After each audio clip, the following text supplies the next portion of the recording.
रसूल करीम सल्लल्लाहु अलैहि वसल्लम ने एक मुहिम खालिद बिन वलीद रज़ी अल्लाहु अन्हु की ज़ेर कमान यमन के शुमाल में नजरान भेजी। वहाँ कबीला बनु हारिसा बिन काब आबाद था। उन लोगों ने रसूल करीम सल्लल्लाहु अलैहि वसल्लम के पैगाम का मजाक उड़ाया था। खालिद रज़ी अल्लाहु अन्हु मुजाहिदीन के एक सवार दस्ते को, जिसकी तादाद 400 थी, साथ लेकर जुलाई 631 ईस्वी में यमन को रवाना हुए। मशहूर मौरख इब्न हशाम ने लिखा है कि रसूलुल्लाह सल्लल्लाहु अलैहि वसल्लम ने खालिद रज़ी अल्लाहु अन्हु से कहा कि उन्हें हमले के लिए नहीं भेजा जा रहा, बल्कि वो पैगाम लेकर जा रहे हैं। चूंकि बनु हारिसा सरकश ज़हनियत की वजह से किसी खुशफहमी में मुब्तला हैं, इसलिए खालिद रज़ी अल्लाहु अन्हु उन्हें 3 बार कहें कि वो इस्लाम कबूल कर लें। अगर वो सरकशी से बाज न आए और खूंरेजी को पसंद करें तो उन्हें खूंरेजी के लिए ललकारा जाए। खालिद रज़ी अल्लाहु अन्हु जिस जारहाना अंदाज से वहां पहुंचे और जिस अंदाज से उन्होंने बनु हारिसा बिन काब को कबूल इस्लाम की दावत दी, उसने मतलूबा असर दिखाया। उस कबीले ने बिला हीलो हुज्जत इस्लाम कबूल कर लिया। खालिद रज़ी अल्लाहु अन्हु वापस आने के बजाय वहीं रुके रहे और उन्हें इस्लाम के उसूल और अरकान समझाते रहे। खालिद बिन वलीद रज़ी अल्लाहु अन्हु, जिन्हें तारीख ने फन्ने हर्ब व ज़र्ब का माहिर और सफ़े अव्वल का सालार तस्लीम किया है, नजरान में 6 महीने मुबलिग और मौल्लिम बने रहे। उन्होंने जब देखा कि इस्लाम इन लोगों के दिलों में उतर गया है तो खालिद जनवरी 632 ईस्वी में वापस आ गए। उनके साथ बनु हारिसा के चंद एक सरकर्दा अफराद थे, जिन्होंने रसूल करीम सल्लल्लाहु अलैहि वसल्लम के दस्ते मुबारक पर बैत की। रसूल खुदा सल्लल्लाहु अलैहि वसल्लम ने उनमें से एक को अमीर मुकर्रर किया। इस्लाम के दुश्मनों ने जब देखा कि मुसलमानों को मैदान जंग में शिकस्त देना मुमकिन नहीं रहा और ये भी देखा कि इस्लाम लोगों के दिलों में उतर रहा है, तो उन्होंने इस्लाम को नुकसान पहुंचाने का एक और तरीका इख्तियार किया। ये था रिसालत और नबुव्वत का दावा। मुतअद्दिद अफराद ने नबुव्वत का दावा किया, जिनमें बनी असद का तुलैहा, बनी हुनैफा का मुसैलमा और यमन का असूद अंसी खास तौर पर काबिल जिक्र हैं। उसका नाम अकीला बिन काब था। क्योंकि उसका रंग काला था, इसलिए वो असवद के नाम से मशहूर हुआ। असवद अरबी में काले को कहते हैं। वो यमन के मगरबी इलाके के एक कबीले अनस का सरदार था, इसलिए उसे असवदुल अंसी कहते थे। तारीख में उसका यही नाम आया है। वो इबादतगाह का काहिन भी रह चुका था। बिल्कुल स्याह रंगत के बावजूद उसमें ऐसी कशिश थी कि लोग उसके हल्के से इशारे का भी असर कबूल कर लेते। उसमें मकनातीस जैसी कुव्वत थी कि औरतें उसके काले चेहरे को नापसंद करने की बजाय उसके करीब होने की कोशिशें करती। उसने ये पुरस्रारियत इबादतगाह में हासिल की थी। काहिन को लोग देवताओं का मंजूर नजर और एलची समझते थे। उसके ज्यादातर लोगों ने इस्लाम कबूल कर लिया था। असवद के अपने कबीले में इस्लाम दाखिल हो चुका था, लेकिन असवद ने उसके खिलाफ कभी कोई बात न की, जैसे उन लोगों के साथ उसका कोई ताल्लुक ही न हो। बाज मौरखीन ने लिखा है कि वो खुद भी मुसलमान हो गया था। उस वक्त यमन का हुक्मरान बाजान नाम का एक ईरानी था। ईरान का शहनशाह खुसरो परवेज था। रसूल करीम सल्लल्लाहु अलैहि वसल्लम ने दूर के मुल्कों के जिन बादशाहों को कबूल इस्लाम के खतूत लिखे थे, उनमें शहनशाह ईरान भी था। उसे खत देने के लिए रसूलुल्लाह सल्लल्लाहु अलैहि वसल्लम ने अब्दुल्लाह बिन हुज़ैफा को भेजा था। अब्दुल्लाह रज़ी अल्लाहु अन्हु ने खुसरो परवेज के दरबार में उसे खत दिया। उसने खत किसी और को देकर कहा कि उसे इसका तर्जुमा सुनाया जाए। उसे जब खत उसकी जबान में सुनाया गया तो वो आग बगूला हो गया। उसने गुस्से से बाउला होकर खत को बुरी तरह फाड़कर उसके पुर्जे फेंक दिए और अब्दुल्लाह रज़ी अल्लाहु अन्हु बिन हुज़ैफा को दरबार से निकाल दिया। अब्दुल्लाह रज़ी अल्लाहु अन्हु इतनी दूर की मुसाफत से आए और रसूलुल्लाह सल्लल्लाहु अलैहि वसल्लम के हुजूर बताया कि शहनशाह ईरान ने खत फाड़ डाला है। खुसरो परवेज का गुस्सा खत फाड़ने से ठंडा नहीं हुआ था। यमन पर ईरान की हुक्मरानी थी और बाजान वहाँ का गवर्नर था। शहनशाह ईरान ने अपने गवर्नर बाजान को खत भेजा कि हिजाज में मोहम्मद सल्लल्लाहु अलैहि वसल्लम नाम का एक आदमी है जिसने नबुव्वत का दावा कर रखा है। उसने लिखा कि रसूल करीम सल्लल्लाहु अलैहि वसल्लम को जिंदा पकड़कर या आप सल्लल्लाहु अलैहि वसल्लम को नाउज़ुबिल्लाह कत्ल करके उसके दरबार में पेश किया जाए। बाजान ने यह खत अपने 2 आदमियों को देकर मदीना भेज दिया। मौरखों में इख्तलाफ पाया जाता है। बाज लिखते हैं कि बाजान ने उन आदमियों को रसूलुल्लाह सल्लल्लाहु अलैहि वसल्लम को पकड़ने या नाउज़ुबिल्लाह कत्ल करके आप सल्लल्लाहु अलैहि वसल्लम का सर लाने के लिए भेजा था। और कुछ मुर्रिखों ने लिखा है कि बाजान ने इस्लाम तो कबूल नहीं किया था, लेकिन वो हुजूर सल्लल्लाहु अलैहि वसल्लम से इतना मुतासिर था कि आपको अपने शहनशाह के इरादे से खबरदार करना चाहता था। बहरहाल मौरख इस वाक़े पर मुत्तफ़िक़ हैं कि बाजान के भेजे हुए 2 आदमी रसूलुल्लाह सल्लल्लाहु अलैहि वसल्लम के यहाँ पहुँच गए और खुसरो परवेज ने जो ख़त बाजान को लिखा था वो आप सल्लल्लाहु अलैहि वसल्लम के हुजूर पेश किया। رسول خدا صلی اللہ علیہ وآلہ وسلم نے خط دیکھا اور آپ صلی اللہ علیہ وآلہ وسلم نے مسکرا کر کہا، شاہ ایران گزشتہ رات اپنے بیٹے شرویہ کے ہاتھوں قتل ہو گیا ہے اور آج صبح سے ایران کا شہنشاہ شرویہ ہے۔ گزشتہ رات کے قتل کی خبر مدینہ میں اتنی جلدی کیسے پہنچ گئی؟ بازان کے ایک آدمی نے پوچھا اور کہنے لگا، کیا یہ ہمارے شہنشاہ کی توہین نہیں کہ یہ غلط خبر پھیلا دی جائے کہ اسے اس کے بیٹے نے قتل کر دیا ہے؟ رسول کریم صلی اللہ علیہ وآلہ وسلم نے کہا، مجھے میرے اللہ نے بتایا ہے، جاؤ بازان کو بتا دو کہ اس کا شہنشاہ اب خسرو نہیں شرویہ ہے۔ رسول خدا صلی اللہ علیہ وسلم کو یہ خبر بذریعہ الہام ملی تھی۔ بازان کے آدمی واپس گئے اور اسے بتایا کہ رسول اللہ صلی اللہ علیہ وآلہ وسلم نے کیا کہا ہے۔ 3-4 دنوں بعد بازان کو اپنے نئے شہنشاہ شرویہ کا خط ملا۔ اس میں تحریر تھا کہ خسرو پرویز کو فلاں رات ختم کر دیا گیا ہے۔ یہ وہی رات تھی جو حضور صلی اللہ علیہ وآلہ وسلم نے بتائی تھی۔ کچھ دنوں بعد بازان کو رسول کریم صلی اللہ علیہ وآلہ وسلم کا خط ملا کہ وہ اسلام قبول کر لے۔ بازان پہلے ہی آپ صلی اللہ علیہ وآلہ وسلم سے متاثر تھا، الہام نے اسے اور زیادہ متاثر کیا۔ رسول اللہ صلی اللہ علیہ وآلہ وسلم نے اسے یہ بھی لکھا تھا کہ اسلام قبول کر لینے کی صورت میں وہ بدستور یمن کا حاکم رہے گا اور اس کی حکمرانی کا تحفظ مسلمانوں کی ذمہ داری ہوگی۔ بازان نے اسلام قبول کر لیا اور وہ حاکم یمن رہا۔ تھوڑے ہی عرصے بعد فوت ہو گیا۔ رسول اکرم صلی اللہ علیہ وآلہ وسلم نے یمن کو کئی حصوں میں تقسیم کر دیا اور ہر حصے کا الگ حاکم مقرر کیا۔ بازان کا بیٹا جس کا نام شہر تھا، رسول کریم صلی اللہ علیہ وآلہ وسلم نے اسے صنع اور اس کے گرد و نواح کے علاقے کا حاکم بنایا۔ یہ خبر اڑی تھی کہ اسود انسی یمن کے علاقے مزہج میں چلا گیا ہے اور ایک غار میں رہتا ہے جس کا نام خبان ہے۔ اچانک یہ خبر ہوا کی طرح سارے یمن میں پھیل گئی کہ اسود غار سے نکل آیا ہے اور اسے خدا نے نبوت عطا کی ہے اور اب وہ اسود انسی نہیں، رحمان الیمن ہے۔ خبر سنانے والے کسی شک کا اظہار نہیں کرتے تھے بلکہ وہ مصدقہ خبر سناتے تھے کہ اسود کو نبوت مل گئی ہے۔ انہوں نے اسے نبی تسلیم کر لیا تھا۔ خبر سنانے والے کہتے پھرتے تھے، جا کر دیکھو، مزہج جا کر دیکھو، رحمان الیمن مردوں کو زندہ کرتا ہے، آگ کے شعلوں کو پھول بنا دیتا ہے۔ چلو لوگو چلو، اپنی روح کی نجات کے لیے چلو۔ جن لوگوں نے اسلام قبول کر لیا تھا وہ بھی مزہج کو اٹھ دوڑے۔ اسود چونکہ کاہن رہ چکا تھا اس لیے لوگ پہلے ہی تسلیم کرتے تھے کہ دیوتاؤں نے اسے کوئی پراسرار طاقت دے رکھی ہے۔ اب اس نے نبوت کا دعویٰ کیا تو لوگوں نے فوراً اس دعوے کو تسلیم کر لیا۔ غار خبان کے سامنے ہر لمحہ لوگوں کا ہجوم رہنے لگا تھا۔ وہ اسود کی ایک جھلک دیکھنے کے لیے بےتاب رہتے تھے۔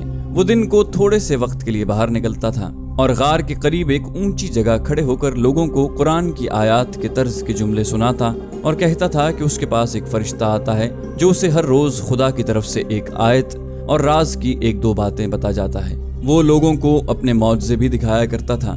مثلاً جلتی ہوئی مشل اپنے منہ میں ڈال لیا کرتا اور جب مشل اس کے منہ سے نکلتی تو وہ جل رہی ہوتی۔ اس نے ایک لڑکی کو ہوا میں معلق کر کے بھی دکھایا۔ ایسے ہی چند اور شعبدے تھے جو وہ لوگوں کو دکھاتا تھا اور لوگ انہیں معجزہ کہتے۔ ایک تو وہ چرب زبان تھا، دوسرے وہ خوش الہان تھا۔ اس کے بولنے کا انداز پرکشش تھا۔ اس نے یمن والوں کو یہ نعرہ دے کر یمن والوں کا ہے، ان کے دل موہ لیے تھے۔ یمنی بڑے لمبی مدت سے ایرانیوں کے زیر نگیں چلے آ رہے تھے۔ ایرانی تسلط باز ان کے قبول اسلام کے ساتھ ہی ختم ہو گیا تو حجاز کے مسلمان آ گئے۔ اس کے علاوہ وہاں یہودی، نصرانی اور مجوسی بھی موجود تھے۔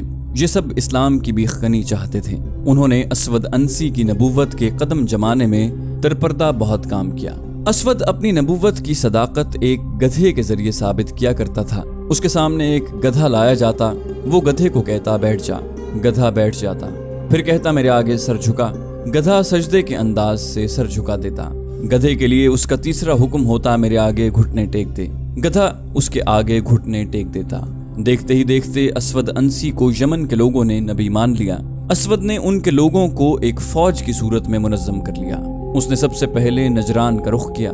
وہاں رسول کریم صلی اللہ علیہ وآلہ وسلم کے مقرر کیے ہوئے 2 مسلمان حاکم تھے، خالد بن سعید رضی اللہ عنہ اور عمر بن حزم رضی اللہ عنہ۔ اسود کے ساتھ بہت بڑا لشکر تھا۔ جو نجران میں داخل ہوا تو وہاں کے باشندے بھی اس کے ساتھ مل گئے۔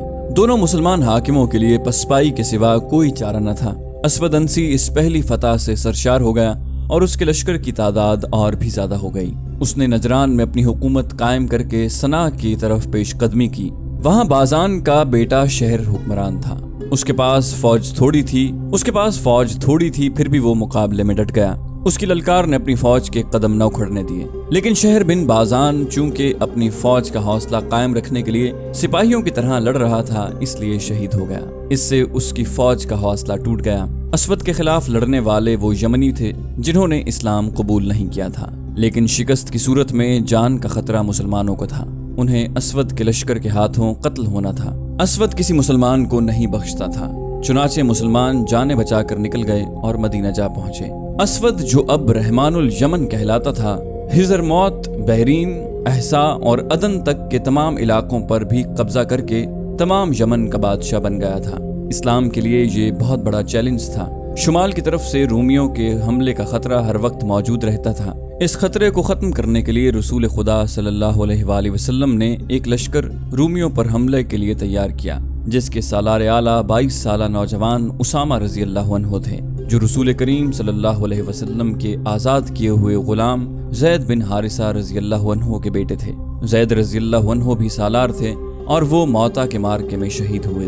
یمن کو ایک خود ساختہ نبی سے نجات دلانے کے لیے بہت بڑے لشکر کی ضرورت تھی، لیکن لشکر رومیوں کے خلاف لڑنے کے لیے جا رہا تھا۔ اگر رومیوں پر حملے ملتوی کر کے اس لشکر کو یمن بھیج دیا جاتا تو رومی یہ فائدہ اٹھا سکتے تھے کہ مدینہ پر حملہ کر دیتے۔ یہ خطرہ مول نہیں لیا جا سکتا تھا۔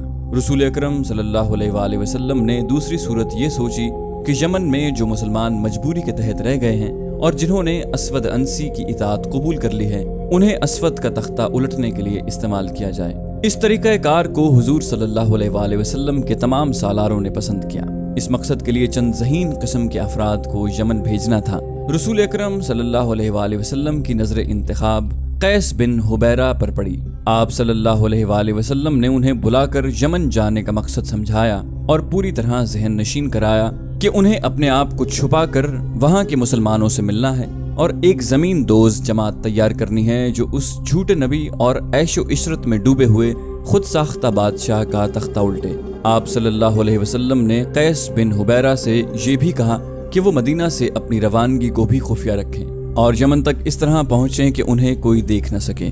اس پرخطر مہم کو اور زیادہ مستحکم کرنے کے لیے رسول کریم صلی اللہ علیہ وآلہ وسلم نے دبر بن یحنس کو ایک خط دے کر یہ کہا کہ یمن میں کچھ مسلمان سردار موجود ہیں جنہوں نے مجبوری کے تحت اسود کی اطاعت قبول کر لی ہے۔ یہ خط انہیں پڑھوا کر ضائع کر دینا اور باقی کام قیس بن حبیرہ کا ہے۔ اسود انسی نے جب سنا پر حملہ کیا تھا تو وہاں کے حاکم شہر بن بازان نے مقابلہ کیا، لیکن وہ شہید ہو گیا تھا۔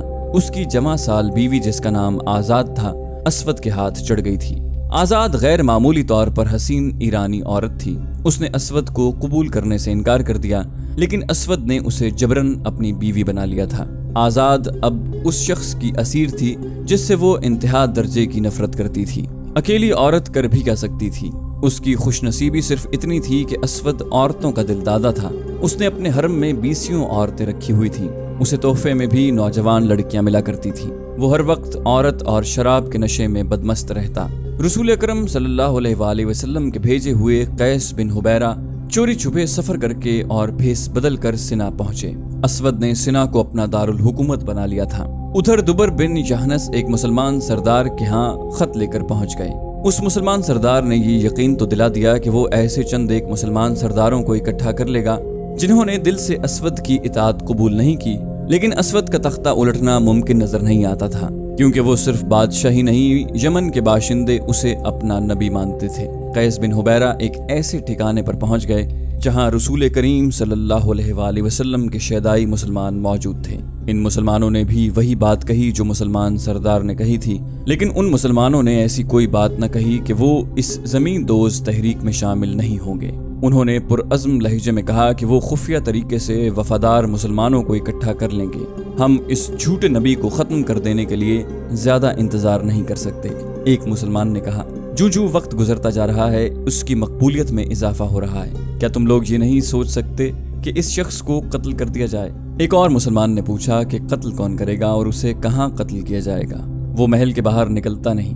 یہ بھی معلوم ہے کہ محل کے ارد گرد محافظوں کا بڑا سخت پہرا ہوتا ہے۔ کیا ہم میں کوئی ایسا آدمی نہیں جو اسلام کے نام پر اپنی جان قربان کر دے؟ قتل کا مشورہ دینے والے مسلمان نے پوچھا، اس طرح جان دینے سے کیا حاصل کہ جسے قتل کرنا ہے اس تک پہنچ ہی نہ سکے؟ اس مسلمان نے کہا، बहरहाल हमें खुफिया तरीके से ये तहरीक चलानी है कि कम से कम मुसलमान बगावत के लिए तैयार हो जाएं। असवद अंसी ने यमन पर कब्जा करके पहला काम ये किया था कि ईरान के शाही और दीगर आला खानदानों के जो ईरानी उसके हत्थे चढ़ गए थे उन्हें उसने मुख्तलिफ तरीकों से जलील ख्वार करके रख दिया था। उनकी हालत जर खरीद गुलामों से बदतर कर दी गई थी। लेकिन असवद की हुकूमत में सबसे बड़ी कमजोरी ये थी कि उसके पास न कोई तजुर्बेकार सालार था, न कोई कारोबार हुकूमत चलाने वाला काबिल आदमी था। ये खतरा तो वो हर लम्हा महसूस करता था कि मुसलमान उस पर हमला करेंगे। वो खुद अस्करी जहन नहीं रखता था। इस कमी को पूरा करने के लिए उसे ईरानियों का ही ताउन हासिल करना पड़ा। उसके सामने 3 नाम आए। उनमें एक ईरानी का नाम कैस बिन अब्दुयगूस था, जो बाजान के वक्तों का माना हुआ सालार था। दूसरे 2 हुकूमत चलाने में महारत रखते थे। एक था फिरोज और दूसरा दाजोया। फिरोज ने इस्लाम कबूल कर लिया था और वो सही मानों में और सच्चे दिल से मुसलमान था। असवद ने कैस बिन अब्दुगूस को सालार आला बना दिया और फिरोज और दाजोया को वजीर मुकर्रर किया। तीनों ने असवद की वफादारी का हल्फ उठाया और उसे यकीन दिलाया कि वो हर हालत में उसके वफादार रहेंगे। एक रोज फिरोज बाहर कहीं घूम फिर रहा था कि एक गदागर ने उसका रास्ता रोक लिया और हाथ फैलाया। तू मुझे माजूर नजर नहीं आता। फिरोज ने उसे कहा, अगर तू माजूर है तो तेरी माजूरी यही है कि तुझ में गैरत और खुददारी नहीं। तूने ठीक पहचाना है। गदागर ने अपना हाथ पीछे करते हुए कहा, मेरी माजूरी यही है कि मेरी गैरत मुझसे छिन गई है और मैं देख रहा हूँ कि तेरी भी यही माजूरी है। मैंने भीख के लिए हाथ नहीं फैलाया, मैं अपनी गैरत वापस मांग रहा हूँ। अगर तू पागल नहीं हो गया तो मुझे बता दे कि तेरे दिल में क्या है। फिरोज ने गदागर से पूछा, मेरे दिल में अल्लाह के उस रसूल का नाम है जिसका तू शैदाई है। गदागर ने फिरोज की आंखों में आंखें डालकर कहा, अगर असवद अंसी की शराब तेरी रगों में चली नहीं गई तो मैं झूठ नहीं कह रहा कि तूने दिल पर पत्थर रखकर असवद की वजारत कबूल की है। फिरोज ने इधर उधर देखा। वो समझ गया कि ये मदीना का मुसलमान है, लेकिन इसे ये भी खतरा महसूस हुआ कि ये असवद का कोई मुखबर हो सकता है। गदागर ने कहा, मत घबरा फिरोज, मैं तुझ पर एतबार करता हूँ, तू मुझ पर एतबार कर। मैं तुझको अपना नाम बता देता हूँ, कैस बिन हुबैरा। मुझे रसूल अल्लाह सल्लल्लाहु अलैहि वसल्लम ने भेजा है। क्या तू सच कहता है कि रसूल अल्लाह सल्लल्लाहु अलैहि वसल्लम ने तुझे मेरे पास भेजा है? फिरोज ने इश्तियाक से पूछा। कैस ने कहा, नहीं, रसूल अल्लाह सल्लल्लाहु अलैहि वसल्लम ने ये कहा था कि वहाँ चले जाओ, अल्लाह के सच्चे बंदे मिल जाएंगे। तुझे किसने बताया कि मैं सच्चा मुसलमान हूँ? फिरोज ने पूछा। अपने रसूल अल्लाह सल्लल्लाहु अलैहि वसल्लम का नाम सुनकर रिसालत के शैदाइयों की आंखों में जो चमक पैदा हो जाती है वो मैंने तेरी आंखों में देखी है। कैस ने कहा, तेरी आंखों में चमक कुछ ज्यादा ही आ गई है। फिरोज ने कैस से कहा कि वो चला जाए। उसने कैस को एक और जगह बताकर कहा कि कल सूरज गुरूब होने से पहले कुछ देर पहले वहाँ बैठा गदागरी की सदाएं लगाता रहे। अगली शाम फिरोज उस जगह से गुजरा जो उसने कैस बिन हुबैरा को बताई थी। फिरोज के इशारे पर कैस गदागरों के अंदाज से उठकर फिरोज के पीछे पीछे हाथ फैलाकर चल पड़ा। रसूल खुदा सल्लल्लाहु अलैहि वसल्लम तक पैगाम पहुंचा देना कि आपके नाम पर जान कुर्बान करने वाला एक आदमी असवद अंसी के साए में बैठा है। फिरोज ने चलते चलते इधर उधर देखे बगैर धीमी आवाज से कहा, और मैं हैरान हूँ कि इतनी जंगी ताकत के बावजूद रसूल अल्लाह सल्लल्लाहु अलैहि वसल्लम ने यमन पर हमला क्यों नहीं किया? हरकल का लश्कर उर्दन में हमारे सर पर खड़ा है। कैस ने कहा, हमारा लश्कर रूमियों पर हमला करने जा रहा है। क्या हम 2 आदमी पूरे लश्कर का काम नहीं कर सकेंगे? क्या तूने ये सोचा है कि 2 आदमी क्या कर सकते हैं? फिरोज ने पूछा। कत्ल, कैस ने जवाब दिया और कहने लगा, मुझसे ये ना पूछना कि असवद को किस तरह कत्ल किया जा सकता है। क्या तूने अपने चचा की बेटी आजाद को दिल से उतार दिया है? फिरोज चलते चलते रुक गया। उसके चेहरे पर कुछ और ही तरह की रौनक आ गई, जैसे खून अचानक उबल पड़ा हो। उसने कहा, तूने मुझे रोशनी दिखा दी है। कत्ल के सिवा कोई और रास्ता नहीं। मेरी चचाजाद बहन का नाम लेकर तूने मेरा काम आसान कर दिया है। ये काम मैं करूंगा, तू अपना काम करता रहे। जा, कैस जिंदा रहे तो मिलेंगे। मौर्रिखों ने लिखा है कि फिरोज के दिल में असवद की जो नफरत दबी हुई थी वो उभर कर सामने आ गई। उसने असवद अंसी के ईरानी सालार कैस बिन अब्दुगूस और दाजुया को अपना हमराज बना लिया। असवद का कत्ल एक वजीर के लिए भी आसान नहीं था जो उसके साथ रहता था। असवद के मुहाफिज उसे हर वक्त अपने निरगे में रखते थे। सोच सोच कर उन तीनों ईरानियों ने यह फैसला किया कि आजाद को इस काम में शरीक किया जाए, लेकिन कत्ल आजाद के हाथों न कराया जाए। आजाद तक रसाई आसान न थी। असवद को शक हो गया कि तीनों ईरानी उसे दिल से पसंद नहीं करते। उसने इन पर भरोसा कम कर दिया था। आजाद और फिरोज की वैसे भी कभी मुलाकात नहीं होती थी। आजाद तक पैगाम पहुंचाने के लिए औरत की ही जरूरत थी। एक वजीर के लिए ऐसी औरत का हुसूल मुश्किल न था। फिरोज ने महल की एक उधेड़ उम्र औरत को अपने पास बुलाया, वो भी मुसलमान थी।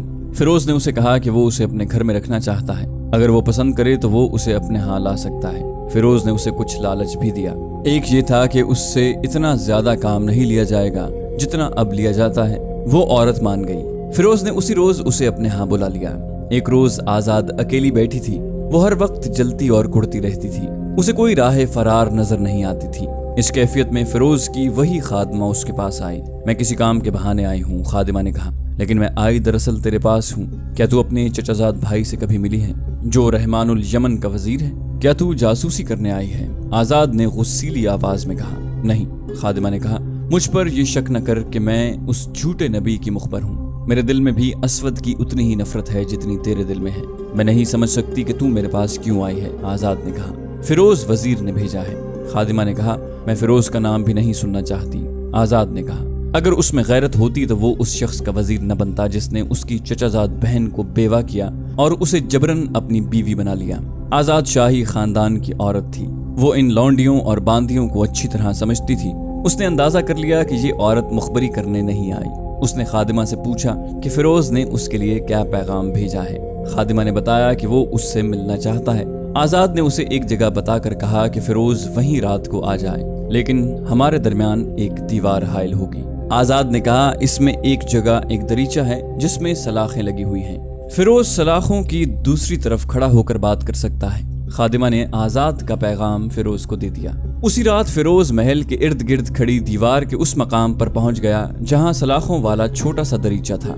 आजाद उसके इंतजार में खड़ी थी। तेरी खादिमा पे मुझे एतबार आ गया है। आजाद ने कहा, तुझ पर मैं कैसे एतबार करूं? मैं नहीं मानूंगी कि तू मुझे उस वहशी से आजाद कराने की सोच रहा है। क्या तू उस वहशी के साथ खुश है? फिरोज ने पूछा।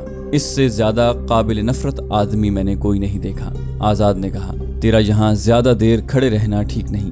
फौरन बता, तुझे इतने अरसे बाद मेरा क्यों ख्याल आ गया? क्या इस वक्त असवद के इधर निकल आने का खतरा है? फिरोज ने पूछा।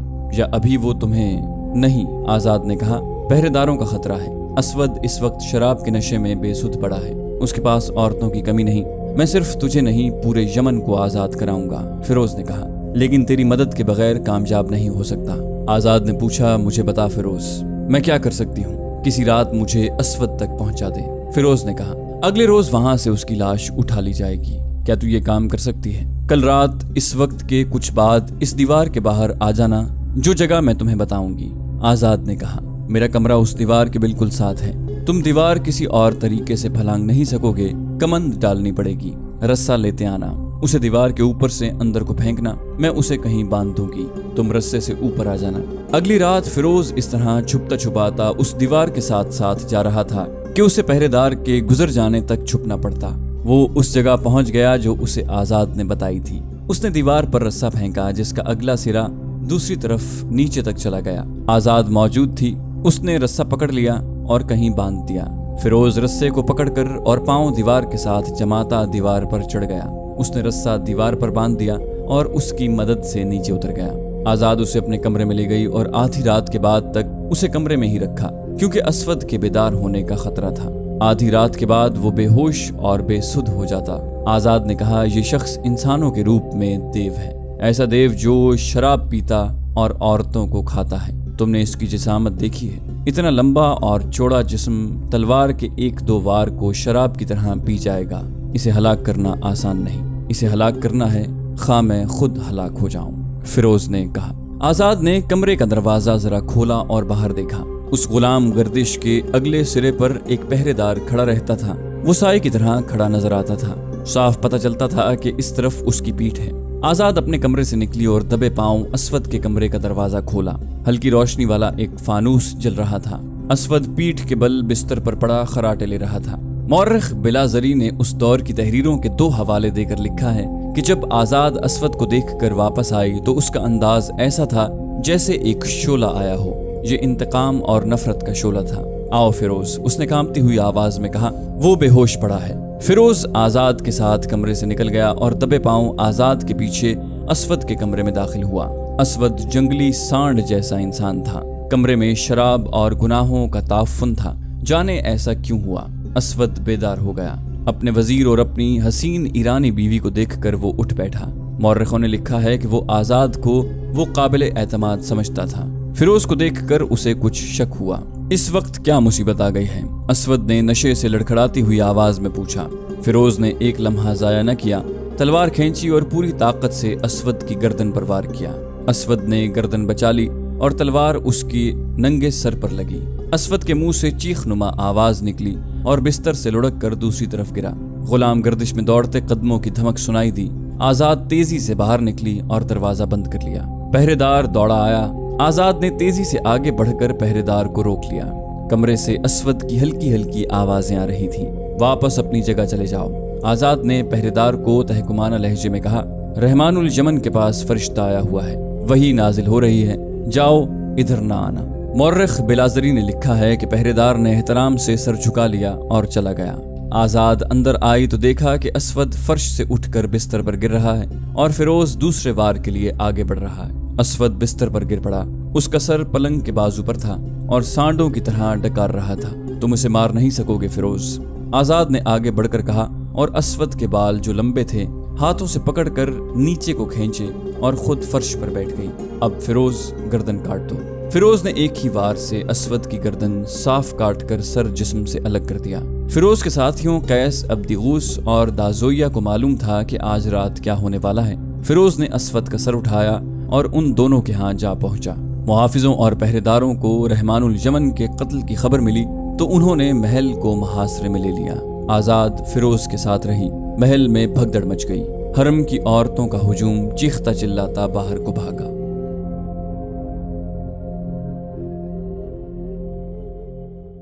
तो दोस्तों ये थी हमारी आज की एपिसोड। उम्मीद करते हैं आपको हमारी एपिसोड पसंद आई होगी। जाने से पहले इस वीडियो को लाइक, शेयर और कमेंट करना मत भूलिए। और अगर आप हमारे चैनल पर नए हैं तो इसे सब्सक्राइब कीजिए और बेल आइकन पर क्लिक कीजिए ताकि आपको तमाम वीडियोस फौरन मिलती रहें। अगली वीडियो तक के लिए अपना ख्याल रखिए। अल्लाह हाफिज।